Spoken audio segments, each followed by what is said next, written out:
Alexander, the crown prince of high society, fell for me at first sight 4 years ago. After 3 years of relentless pursuit, I finally gave in. In the first year of our relationship, he was already pushing for marriage. I was hesitant, but his persistence wore me down. I finally took him to meet my parents. But that day, outside the private dining room, I heard one of his friends ask him, "You've met the parents. When's the wedding?" Alexander smacked his lips and said, unhurriedly, suddenly, "I'm not so sure I want to get married anymore." Someone else teased, "Oh, come on. You chased that ice queen for 3 years. You're really going to let her go?" Ice queen. I heard him scoff. "If you saw how her parents treat her, you'd feel the same way I do." The same way how? The same way that she's nothing special. I was reviewing a graduate student's thesis when Alexander's message came. Ding. The sound on my phone smoothed the frown from my brow. "Come get me." 3 simple words. Not his style. He usually explained everything, providing all the context and emotional reassurance, terrified I might misunderstand or be upset.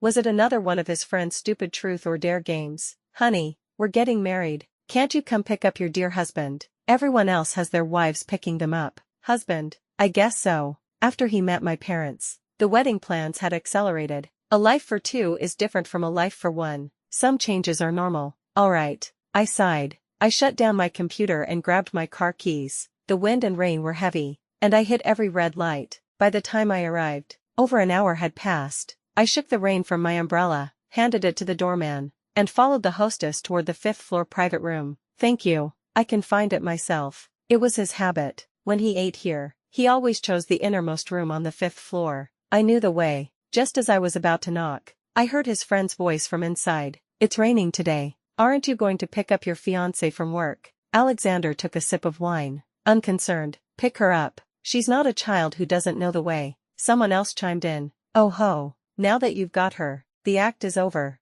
Others joined in. "You met her parents last month. When's the wedding?" With a thud, Alexander slammed his glass on the table, his expression impatient. "What wedding?" "Well, see." The room fell silent. Jack was the first to break the silence. "Bro, what do you mean?" "Well, see. Did she dump you?" Alexander raised an eyebrow. "When have you ever seen me get dumped?" A dismissive female voice cut in. "You've never been interested in any woman for more than 3 years. You've never chased anyone for more than 3 months. You never talk about marriage. You've broken all your own rules for Serafina. It's not impossible that she dumped you." The room erupted in laughter, mocking him. "All right, cut it out," Jack said, his tone serious. He looked at Alexander. "What happened? Did her parents not like you?" "No." Alexander smacked his lips. Unhurried. "It's me. I'm suddenly not so sure I want to get married anymore." Murmurs of surprise filled the room. Jack smiled. "Oh, come on. You chased that ice queen for 3 years. You're really going to let her go?"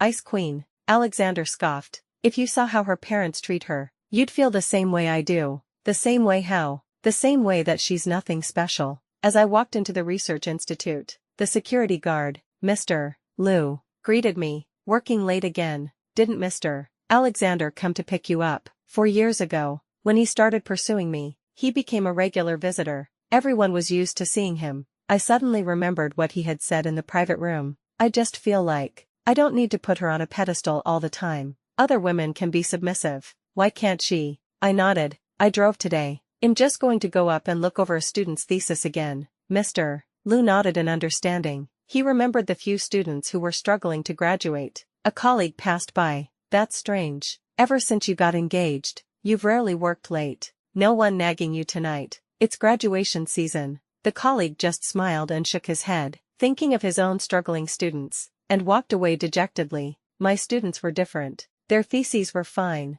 I just wanted them to be perfect. And I needed some quiet. It was 1 in the morning by the time I got home. Before my hand could touch the light switch, I was swept into an embrace. He cornered me, the strong smell of alcohol hitting me. I instinctively turned my head away. "Why didn't you come get me?" His voice was laced with a deliberate, childish whine. He held me tight, pulling me closer. His posture was more forceful than usual. The rain was too heavy, the road was too long, and I would have been alone for a long time. His lips brushed against my ear. In the darkness, a tower quickly rose between our tightly pressed bodies. "I remember you're a good driver. What's a little rain to be afraid of?" He kissed me then, hot and demanding. My reason dissolved. I was lost in the pleasure. When I came to my senses, Our clothes were gone, and we were on the bed. He pulled me up, making me kneel on top of him. You take the lead. He was a pleaser. After we got together, he was always devoted in bed. I once suspected he'd taken a course somewhere. He used to always say, Serafina,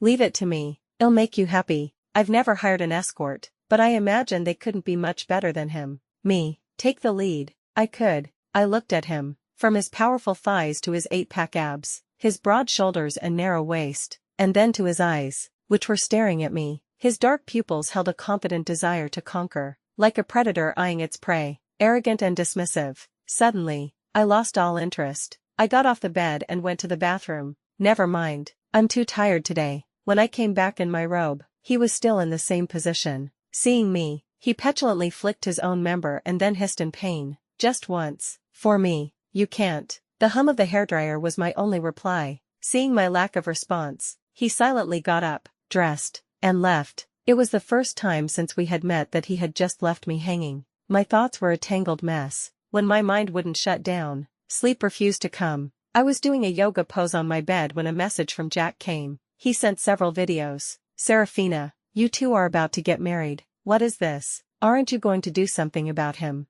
I opened the videos. Flashing lights, clinking glasses, a club. He was slumped on a sofa, his expression dark, his shirt unbuttoned. The hostess beside him was trying to coax him, and after a while, he finally smirked. Alexander, you haven't been here in so long. Have another drink. Yeah, you haven't graced us with your presence in years. Let's open a few more bottles today. He looked up, eyeing the hostess. That depends on if you're up to the task. I scrolled down. In the second video, a blonde hostess took a sip of wine and knelt on the sofa in front of him. Cheers erupted. Alexander, Alexander, Alexander. I watched as, amidst the chants, he leaned in and took the wine from her mouth, sip by sip. When the wine was gone, he pulled her face to his and bit her lip. Further down, something must have happened. He looked furious. If she won't, there are plenty of women who will. He then took the blonde girl's hand and went into the private bathroom. The faces of the people in the room were a mix of expressions. This is insane.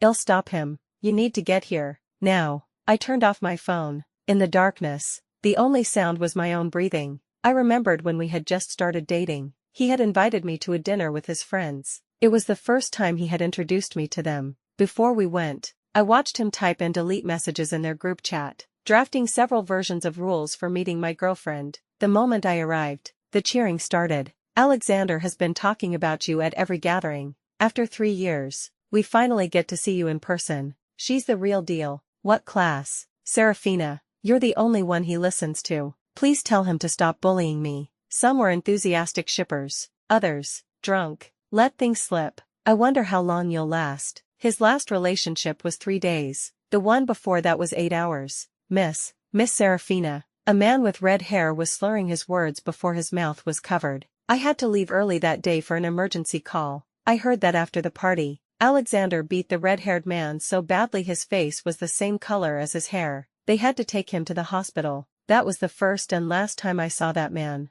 When Alexander came back, he had sworn to me over and over, Serafina, I know I was a mess before, and my reputation isn't great, but don't worry, I've changed. You're different. I'm absolutely serious about you. He knelt on the floor, holding up 3 fingers, his expression earnest, his fists trembling. I smiled and helped him up. He was making a big deal out of nothing. It was just a relationship. The next day, the internal line rang. Someone was downstairs to see me. I put down my files and went down. It was his mother. She was in a dark blue suit, sitting on the sofa, occasionally touching the Mikomoto pearl on her ear, looking impatient. The moment she saw me, she frowned. What took you so long? As expected, she got straight to the point. Marriage. What's the situation? Alexander told the family that after meeting your parents, you would set a date. It's been 3 months, and there's been no news. She then adopted her signature, drawn out, aristocratic tone. Surely your family doesn't have any objections to us. I moved my chair back a little and smiled. Alexander is handling all the arrangements. I don't get involved. She rolled her eyes in what she probably thought was an elegant way. His father said Alexander was lucky to marry you. I think he would have been better off with a traditional, home-loving girl who could take care of him. With you, who knows if you'll even help him. I just smiled politely and nodded, not saying a word. She lost interest and left without even a goodbye. He was always talking about getting married. His mother was initially against it, saying her son had lost his mind, that after considering so many girls, he had chosen poorly. But later, when his company's new AI venture ran into trouble, I had stepped in, partly to help his family, and partly to give my students a good project for their resumes before graduation. I had led them in an all-nighter at his company's headquarters, solving the crisis for his father. After that, his father must have had a word with her. Although she was still unhappy, she didn't dare to interfere, seeing that her son, who had been so enthusiastic about the wedding,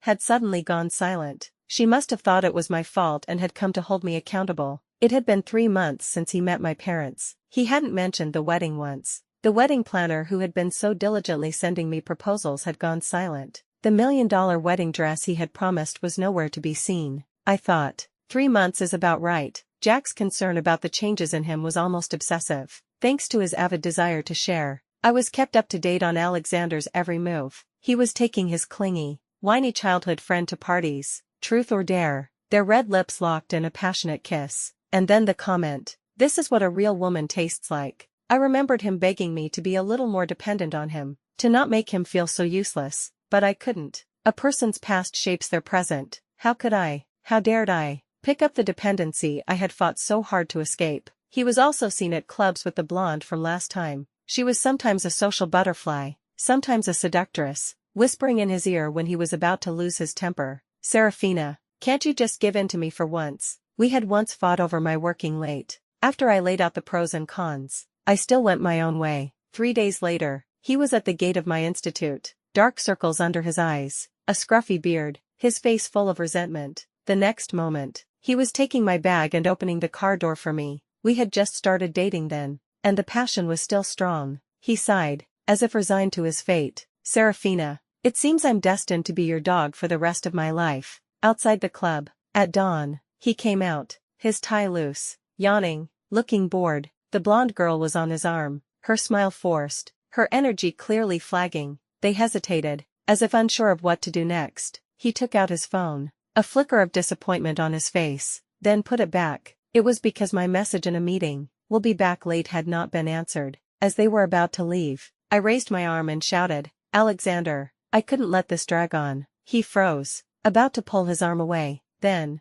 as if thinking of something, he stopped and just stood there, his eyes fixed on me, watching my every reaction. The blonde was a pro. She had seen it all. Seeing that he wasn't moving, she kept her arm where it was, her smile just a little sweeter. When I didn't react, he finally shook her off and looked at me coolly. "I was with a client. What are you doing here?" Before I could answer, he told her to leave. When she was gone, he walked over and stared at me. I knew he was waiting for me to bring up the wedding, so I let my smile drop and looked at him coldly. "Let's call off the wedding." The cigarette he had just lit fell from his lips. "Serafina, don't be like this. Why are you suddenly so angry?" He was no longer the calm, cool man from a few months ago. His hands trembled as he reached for me, but I sidestepped him. The only sound on the street was the wind. "I don't like the smell of smoke." "Huh, I hate the smell of smoke and alcohol." Whenever our house smelled of him, it meant my father was on a rampage. Later, when Alexander was pursuing me, he would always be leaning against his flashy car at my work or my apartment, a cigarette dangling from his lips, trying to look cool. "Miss Serafina, would you do me the honor of getting to know you?" He would stub out his cigarette and the thick smell would cling to him as he approached. I would frown and step back. "Mr. Alexander, I don't like smokers." After that one sentence, I never saw him smoke again, until 3 months ago, after he met my parents. He started smoking again. He seemed to be realizing this for the first time. He took out his pack of cigarettes and threw it away. "Then I won't smoke. I don't like your mother, just like she doesn't like me. And I don't like high-profile relationships or lavish weddings. I don't like your friends who only know how to make jokes about women." At this, his lips began to tremble. At first, I just wanted to see what it was like. My friend said that not having a relationship for too long can suppress your brain's development. When I agreed to be with you, my project had hit a wall. I was losing my hair in clumps. You showed up with a bouquet of roses. I looked at your face and thought, I could give it a try. But now, I just don't think marrying you is a good idea. Let's break up. The conversation that followed was not pretty. On his part, he tried to win me back, his voice trembling. Seeing that I was unmoved, his eyes turned vicious. "Even your own parents call you a bitch. What good can you be, Serafina? Let's see who will want you after I'm gone. Only a twisted family like yours could produce a freak like you. In my hazy childhood memories, there were happy times. My father was an entrepreneur, my mother a well-educated woman. They were a model couple. Everything changed when I was 7. My father went back to his hometown and found out that he hadn't gotten drunk and slept with my mother by accident. He had been drugged and set up by my uncle. The consequence of that one night was my mother getting pregnant and forcing him to marry her, abandoning his first love. A reasonably happy marriage might have allowed him to let bygones be bygones, but the problem was, his first love had committed suicide after my parents' wedding, and my father found all this out when I was 7, the 7-year itch. By then,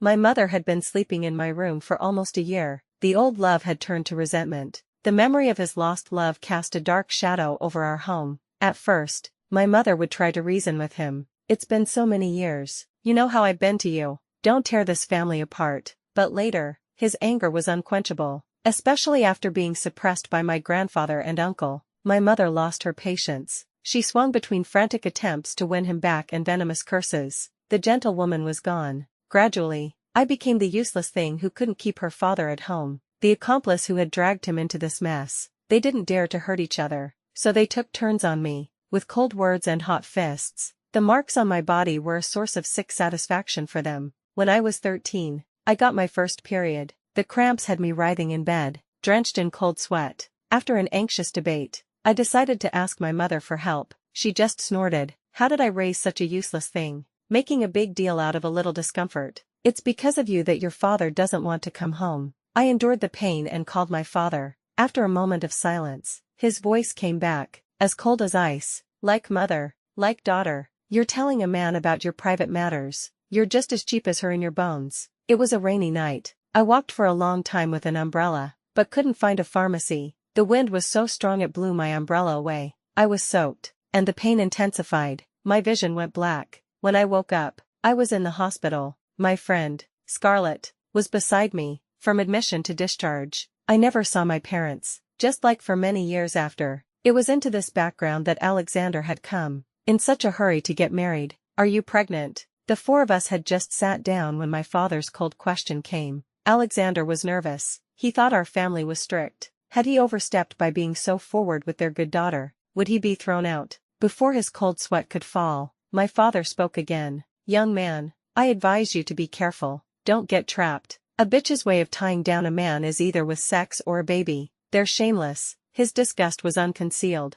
My mother, who had been forcing a smile, stiffened. Today is our daughter's fiancé's visit. Can't you just— What fiancé? My father turned to him. You haven't gotten the certificate yet. You can still run. If you insist on marrying her, I won't ask for a bride price. A bitch gives birth to a bitch. She's not worth much. And no dowry. I wouldn't give a penny to someone like her. I heard that after my grandfather's death, my uncle was struggling. My father was unrestrained. His insults more and more direct. Well, I was a member of the Yu family. Insulting me was insulting my grandfather, my uncle, my mother. I ate quietly. My parents traded barbs. Alexander was on pins and needles. On the way back to the hotel, I clutched my cramping stomach and marveled at my own diminished strength. He had been silent since we left. Just before we reached the hotel, he pulled me into a hug. Serafina, you still have me. My phone rang. A text message. Look what you've done. You come home and cause chaos. If it weren't for you, your father and I would have made up long ago. His father invited me to his birthday party.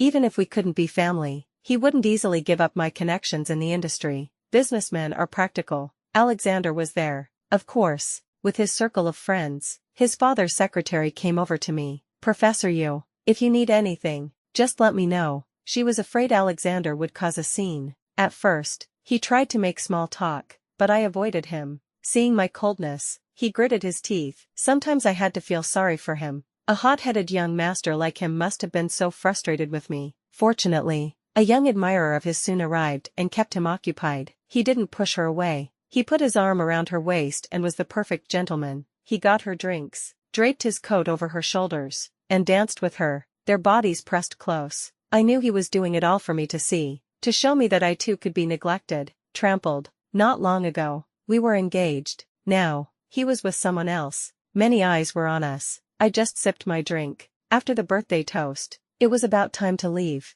As I was at the door, the young girl shouted, My diamond hairpin is missing. No one leaves. Alexander, who had been watching me, blocked my way. Something's missing. Stay and help look. I looked at the countless waiters in the hall and found it all absurd. The girl had lost her mind. She pointed at me. She was in a hurry to leave. It must have been her. I looked at him. Do you think so too, Mr. Alexander? His eyes flickered. Serafina, you never answer my messages.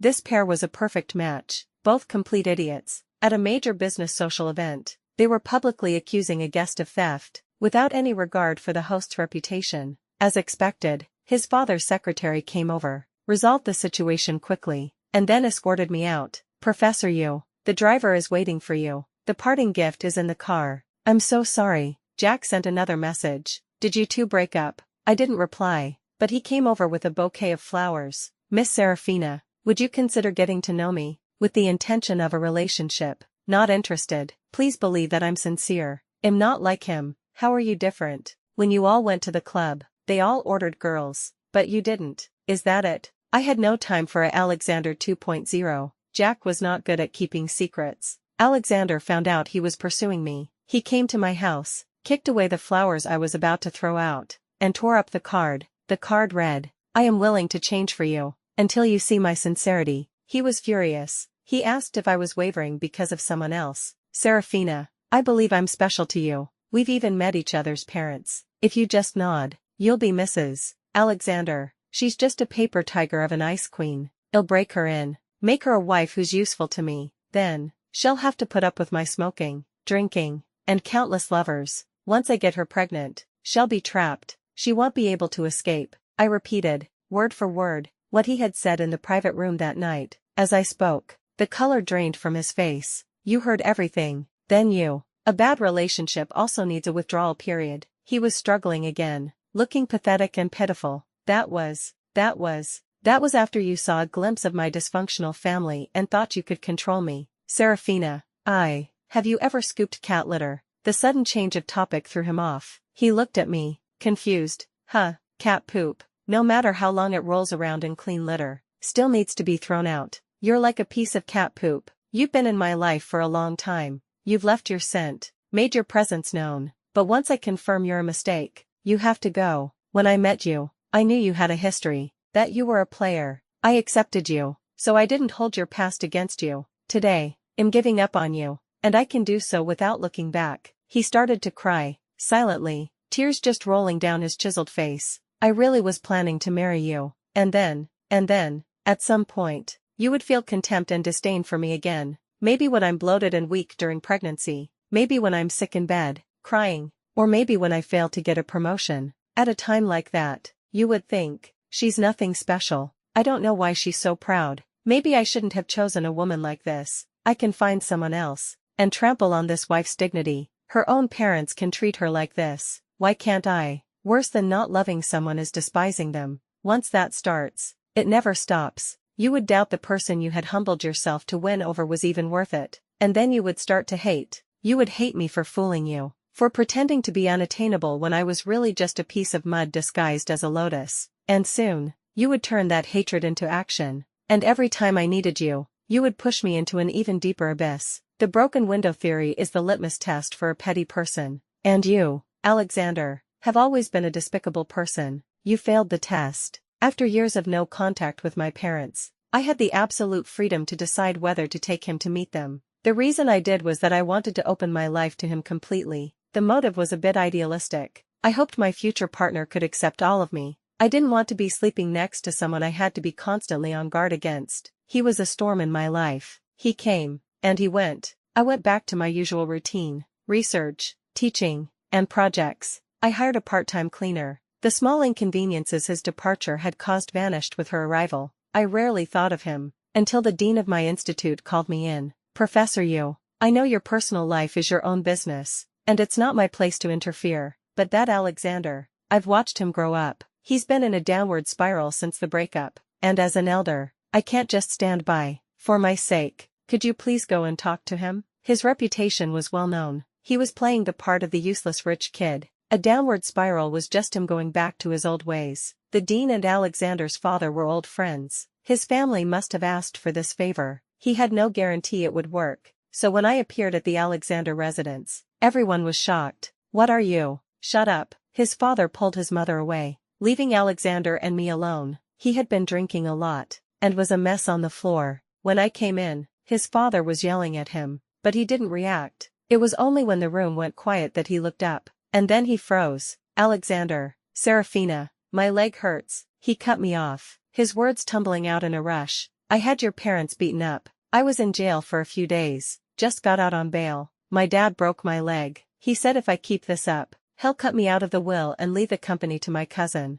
But I don't care about any of that. I just want you. You're not capable enough. The company might do better with someone else in charge." He froze, his face a mask of embarrassment. This was the first time I had given him such a direct, negative assessment. I smiled to myself, remembering Scarlett telling me, "A relationship is not a homework assignment. Control your critical urges. Even if you were to go on a killing spree, you don't need to tell me. I don't care. Did you think I don't have the ability to get revenge? I just don't want to. The bad times are over. There's no need to cling to a bad relationship. It's like that with my parents. And now, it's like that with you." "Alexander, stop this." He deflated again, slumping against the sofa. His leg hit a wine bottle on the floor, and it clattered. He hung his head for a moment, then looked up, his eyes full of hope. "I don't believe you. You came today. You must still have some feelings for me." "I don't." My tone was even more certain than his. "I was just doing the dean a favor. After saying what you said, you don't need to put on this act of devotion. Who are you trying to fool?" I walked out of the house without looking back. The day we broke up, I had a dream. In the dream, I was at a conference in a neighboring city with a colleague. On the way back, there was a mudslide. In the middle of the night, a group of us were stranded in the wilderness. Alexander appeared out of nowhere, with food and warm blankets. "Here, it's your first day. You must be in pain. Drink this." He pulled a cup of fibered soup from his coat and gave it to me. "It was poking me the whole way here. Finish it and get revenge for me." I held the cup and saw the painkiller he was offering. Remembering his proposal not long ago, I nodded on an impulse. "I do, Alexander. Am willing to marry you." When I woke up, I ordered over 30 cups of nourishing soup and booked a full-body checkup with a private doctor. Looking at all the soup I couldn't finish, I thought of that rainy night. Fortunately, I'm not a child anymore.